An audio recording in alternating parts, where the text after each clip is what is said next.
The lavender had fully opened by then, and every passing breeze carried its scent across the terrace where we had dinner beneath the summer sky. Candlelight flickered across silver and crystal, while conversation drifted amongst the tables, the last of the evening sun fading beyond the hills until the lanterns and terrace lights began to overtake it. I ought to have been paying better attention to it all, perhaps. Instead, I found myself watching the children. A little girl had abandoned her seat some time ago, dark curls already escaping the ribbons meant to keep them orderly. Christian's niece, though at present she looked more woodland creature than proper young lady, as she darted between the tables with another child close behind her. The boy could not have been much older, fair-haired, and too bold for his own good if he meant to chase Ashcombe girls unattended across Blackmere grounds. The nausea I had spent the better part of the day hoping might pass seemed only to worsen once dinner had been set before me. Every rich scent drifting up from the tables unsettled my stomach further until I fought simply to keep my composure. I reached instead for the water beside my untouched champagne, hoping the coolness of it might settle me enough to survive the rest of the reception. Christian noticed, of course. He had been doing little else the entire evening. More than once, I caught his eyes moving to me, then to my plate, where most of my dinner remained exactly as it arrived. A young footman with freckles scattered hard across his nose appeared at my side, red hair combed neatly back from a face so freckled it brought Sean to mind. His hand had only begun reaching for the untouched plate before Christian looked up from beside me. "Leave it," he said to him. "Mrs. Rowen Ashcombe is yet to finish." The poor young man disappeared again so quickly that one might have thought Christian had threatened execution rather than supper. Heat rose into my face as Christian shifted his eyebrow, and I understood he had every intention of seeing me finish my food. The lavender stirred again, the scent drifting across the evening air, while I forced myself into another bite purely for Christian's peace of mind. An attendant appeared beside the table not long afterward to inform us the first dance was about to begin, and relief swept through me so strongly that I nearly thanked the poor woman for rescuing me before I vomited before half the county. Christian pushed back his chair and rose beside me, offering me his hand as the footman rushed to pull my chair. "Come, my darling." I placed my hand in his and let him draw me away from the table while the orchestra carried the first slow notes of the waltz. Conversation lowered around us little by little beneath the music as guests stepped aside to clear the floor, though most of my attention had narrowed to the effort of remaining upright. We had almost reached the centre of the terrace when Christian turned his chin to look back at me. Whatever he saw there erased the quiet satisfaction the evening had put upon him, his eyes sharpening with concern. "You are very pale," he said. "Only nerves," I said, though the slight narrowing of Christian's eyes made it plain he found the answer insufficient. His hand settled properly at my waist as he brought me into position for the dance. Still, I already knew from his expression that if I was not honest with him soon, he would continue prying until he uncovered the truth of it himself. "I am not feeling well, honestly," I admitted instead.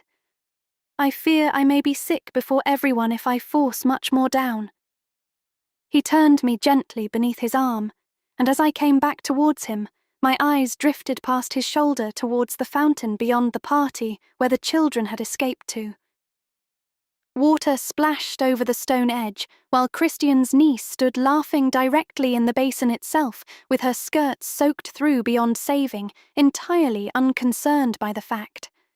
The little fair-haired boy remained by the edge of the fountain, reaching his hand towards her with such grave determination that I found myself absurdly touched by it, as though he alone had been entrusted with returning her safely to shore before one of the Ashcombe men discovered what had become of her. It was strangely easy to see ourselves there, instead of them. Christian, forever standing at the edge, trying to keep me from trouble while I ignored him and did as I pleased. The memory came over me so forcefully alongside the lavender that I could no longer ignore it. Few moments in life feel perfectly placed, as though God Himself had set them down before us, and standing there in Christian's arms, while children laughed at the fountain of Blackmere, felt like one of them. And before I could lose the courage for it, the words escaped me. "Christian, I think I am with child. In fact, I am quite certain of it." The colour left Christian's face so quickly that for one terrible moment I thought he might truly collapse before me. A shudder of breath moved through him as he blinked at me almost vacantly, as though the meaning of the words had struck him all at once and yet remained impossible to comprehend. The dance slowed beneath us, little by little, until it scarcely remained a dance at all, only the faint swaying movement of our bodies while his hand stayed fixed hard against my waist and his eyes on my face. I couldn't tell what he was thinking, and from his expression I wasn't certain he knew himself. And because he only continued staring at me in stunned silence, I found I didn't know what I ought to do either. "Did you hear me?" I asked him. So suddenly it startled me, Christian pulled me hard against him and kissed me.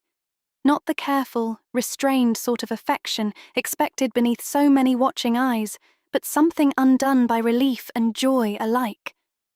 One of his hands came up against the back of my neck, while the other held me so tightly against him that for a moment I hardly recognized him within the embrace at all. Christian had spent most of his life governing himself with near frightening precision, and the complete loss of it now shook me enough that I hardly knew what to do besides kiss him back. A few chuckles sounded somewhere nearby, along with one or two delighted little sighs from old women who would undoubtedly spend the next month speaking of nothing else but how romantic Christian was this night.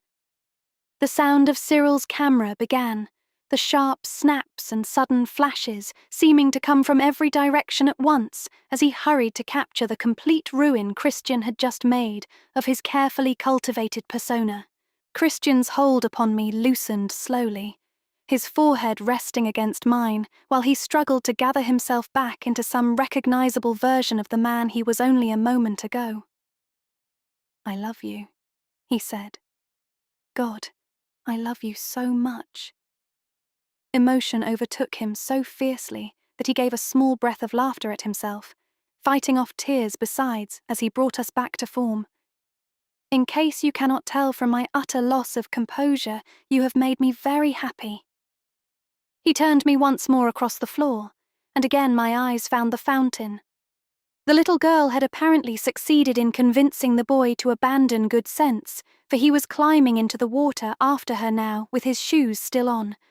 Both their mothers hurried towards them, visibly defeated at their attempts to keep them neat. Neither child appeared remotely troubled by the consequences of it, splashing one another as though the entire world existed for no purpose beyond their happiness. And I thought how lucky they were, even if neither of them understood it yet. Because it is those small, forgettable moments that we carry longest. Summer evenings, laughter, water splashing while the people who love us stand close enough to reach for our hands. Those are the memories that survive the difficult parts of life. Those are the things that carry us through them.